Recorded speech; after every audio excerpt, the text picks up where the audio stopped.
आज के श्लोक में 7वां अध्याय चौथा श्लोक, जो कि महत्वपूर्ण है, गहरी है,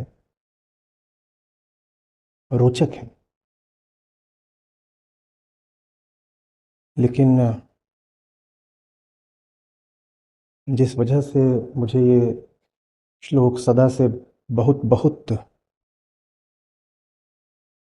विशिष्ट और आकर्षक लगा है, वो ये कि तर्क की कोई गुंजाइश छोड़े बिना स्पष्ट कह देते हैं गीताकार कि अहंकार प्रकृति का ही एक हिस्सा है, अंग है, प्रकार है, कुछ और नहीं।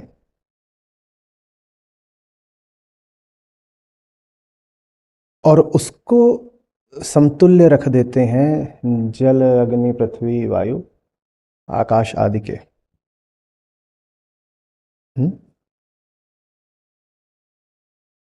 तो कौन हूं मैं? कुछ नहीं। यही धूल, यही आसमान, यही पानी, यही आग, यही अणु, यही परमाणु, यही रसायन, हवा, अन्न, यही हूं मैं। अब तो खत्म हो गया सारा रहस्यवाद, जो बड़ी पारलौकिक बातें चलती हैं अध्यात्म में। गीता के एक श्लोक ने सब पर विराम लगा दिया। मैं कौन हूं, मैं कौन हूं, मैं कहां से आया, मैं किधर को जाऊंगा, मुझे परमात्मा ने भेजा, मैं अपने कर्मदंड भोगने को पैदा हुआ, मृत्यु के बाद भी मेरी अनंत यात्रा चलेगी। सब समाप्त कर दिया कृष्ण ने, कुछ छोड़ा ही नहीं, कुछ नहीं।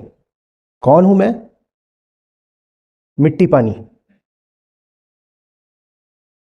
कौन हूं मैं? मिट्टी पानी।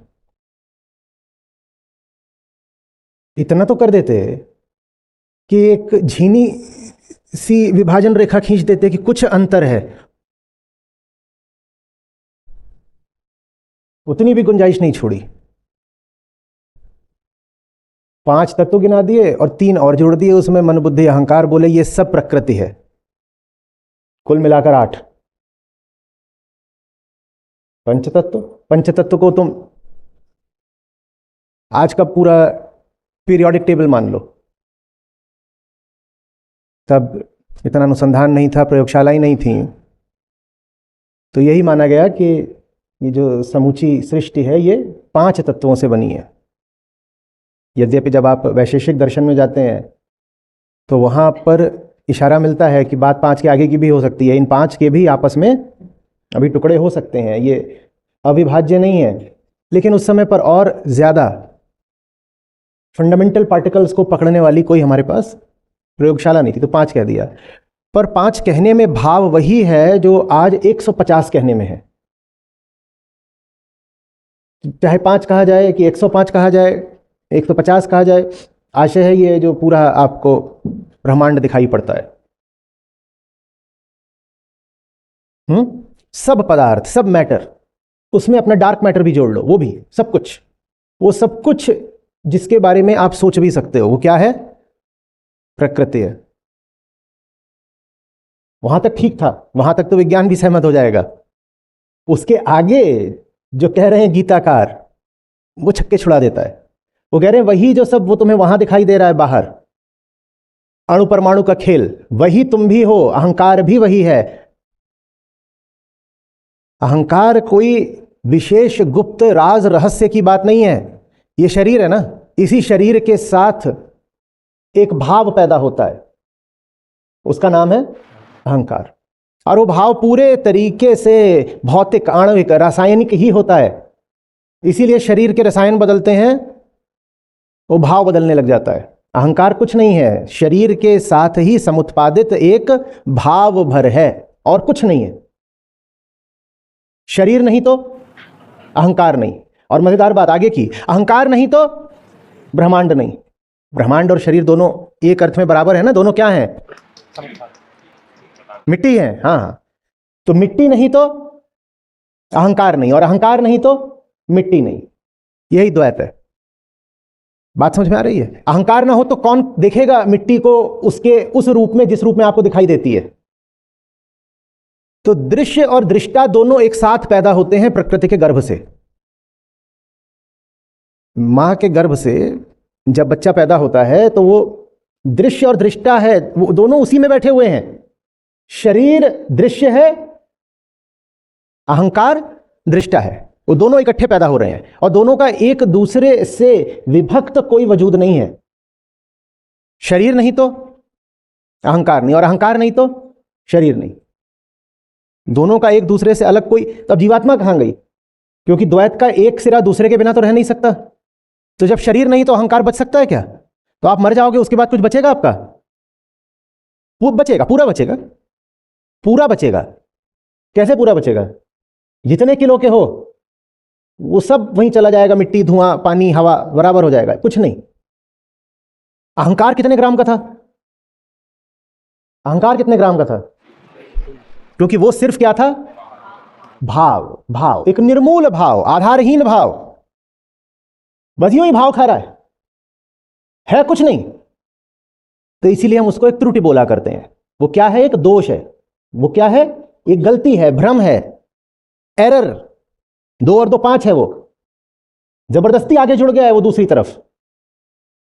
उसके होने की कोई बुनियाद नहीं, पर फिर भी हुआ ही जा रहा है, हुआ ही जा रहा है, बिना बात के खड़ा है नहीं तब भी खड़ा है नहीं तब भी खड़ा है, या ऐसा है।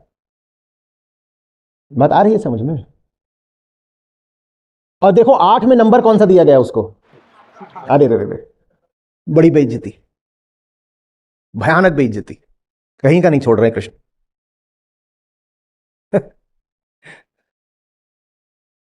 अभी कल किसी का आया कि आप बार बार क्यों कहते हैं कि कृष्ण ऐसा कह रहे हैं? क्या कोई ऐतिहासिक प्रमाण है कि ये जो भगवत गीता वक्तव्य है ये किसी कृष्ण नाम के चरित्र से ही आया है? मैं कह रहा हूं भाई, गीता है ना, गीता का तो कोई प्रमाण नहीं चाहिए, सामने है आपके, गीता है। हाँ, तो जिससे भी गीता आई है उसको कृष्ण मान लो। मैं वैसे भी तुम्हारी कहानियों के कृष्ण की बात तो कर ही नहीं रहा हूं, पर यदि गीता है तो गीताकार तो होंगे कोई। अरे ये श्लोक है तो कहीं से तो आया होगा, जिनसे भी आया है उनका नाम श्री कृष्ण है। कोई समस्या है इसमें? क्योंकि अब कम्युनिटी पर भी लोग होने लग गए, कहते हैं गीता ठीक है, फिलॉसफी है, दर्शन है, हमें उससे नहीं समस्या, आप जैसे बताते हैं तो वो हमें ठीक लगता है, उसमें हमें प्रांतीयता, जातीयता, सांप्रदायिकता ये सब नहीं दिखाई देती। पर आप ये बार बार कृष्ण का नाम मत लिया करिए। अभिन्न है दोनों, गीता और कृष्ण अभिन्न है। आपसे कहा करता हूं कि गीता, जिनको जिनको सगुण की बड़ी चाहत रहती है ना, कहते हैं कि सर झुकाने के लिए तो सगुण ही चाहिए, सदेह ही चाहिए, तो गीता ही, बोलिए, सगुण कृष्ण है। गीता ही सगुण कृष्ण है। और यदि गीता है तो किसी ने तो, हाँ, जिसने भी लिखी है, आपका यदि यही आग्रह है कि नहीं साहब व्यास जी ने लिखी है, तो आप उनको ही श्री कृष्ण मान लो, आपकी मर्जी है, आप जानो। तो इस पर आपत्ति मत करिए, जो काम की बात है उस पर ध्यान दिया करिए। आप लोग किसी भी बात पर आहत हो जाते हो। भाई बहुत तरीके की राजनीतिक विचारधाराएं होती हैं, अपने अपने मत होते हैं, अपने संप्रदाय, तो वो उस तरह की संवेदनशीलताएं होती हैं। राम को लेकर कुछ बोल दो, उसमें भी लोगों को बुरा लगता है, फिर वो वहां पर सब ले आएंगे, वो राम ने ऐसा क्यों करा, राम ने वैसा क्यों करा, राम अच्छे नहीं थे। अरे भाई, मैं किन राम की बात कर रहा हूं? मैं चौथे राम की बात कर रहा हूं। क्यों तुम अपने पूर्वाग्रह लाकर मेरे ऊपर थोप रहे हो?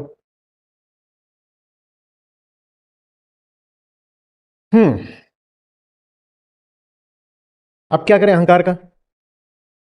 कुछ नहीं, चुप हो जाओ, चुप हो जाओ, क्या करोगे?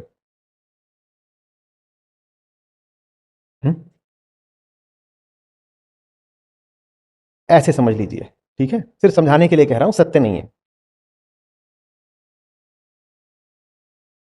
कुछ नहीं से जैसे 2 उत्पन्न होते हैं एक साथ, कुछ नहीं है उससे 2 उत्पन्न होते हैं। क्या सचमुच उत्पन्न होते हैं? क्या सचमुच होते हैं? नहीं होते।